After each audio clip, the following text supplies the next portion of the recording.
Ma kaunti ma Siaya opodho welo mar Eric Odawa kaka jatend migawo mar omenda e kaunti no yor Kojolo kuom thuolo mar ndalo 30 mar miyo gi thuolo mar dayo dho Dan Ochieng' Okoth mane gavana ma kaunti ma Siaya James Orengo owalo mondo ogo kogno gi od burano e lemono.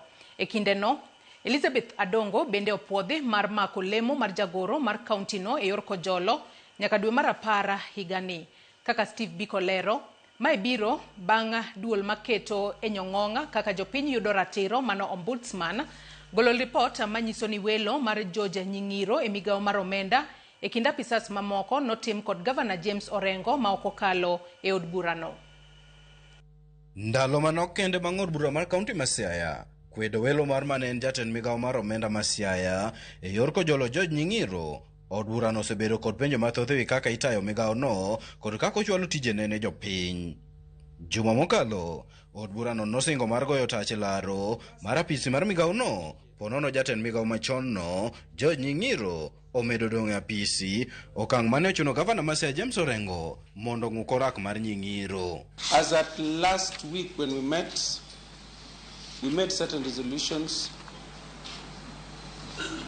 Part of them was that we did not recognize then the CEC, the purported CEC member for finance, George Nying'iro.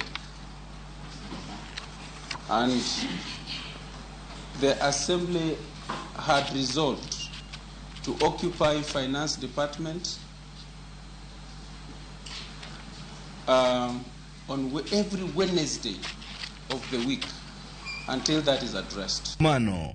Gavana Orengo nochwalo nying jatend migawo mar apida Eric Odawa mondo puodhi kod od bura ma Siaya mar mako lemono yor Kojolo e kinde mag ikore mar dayo dho Dan Ochieng' Okoth mane owale lemono okang' ma od bura no osiro. The governor, following that resolution, revoked the appointment of George Nying'iro as the then CC member for finance.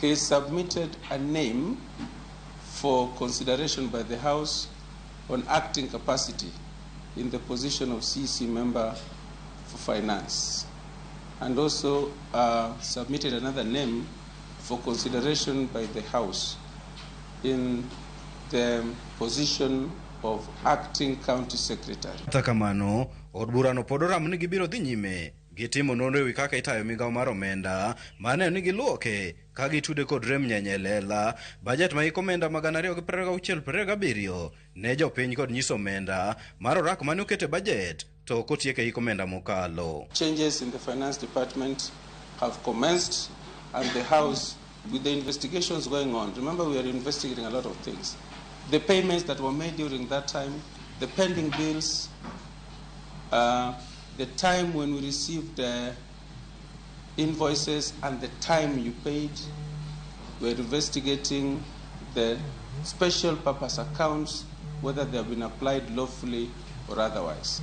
We will pronounce ourselves on that when we are done with the investigations. Amano bende, od burano podho welo mar Elizabeth Adongo kaka jagoro mar kaunti ma Siaya yor Kojolo nyaka giko dwe mar 10 higani bang' ombudsman golo report manyiso ni welo mare ne ok okalo od burano. The county assembly, guided by the law that acting can only be for maximum 66 months, and because we already commenced the process of vetting the selection panel which had been submitted, the House approved that nomination for acting from 8th of May with additional to 5 maximum months.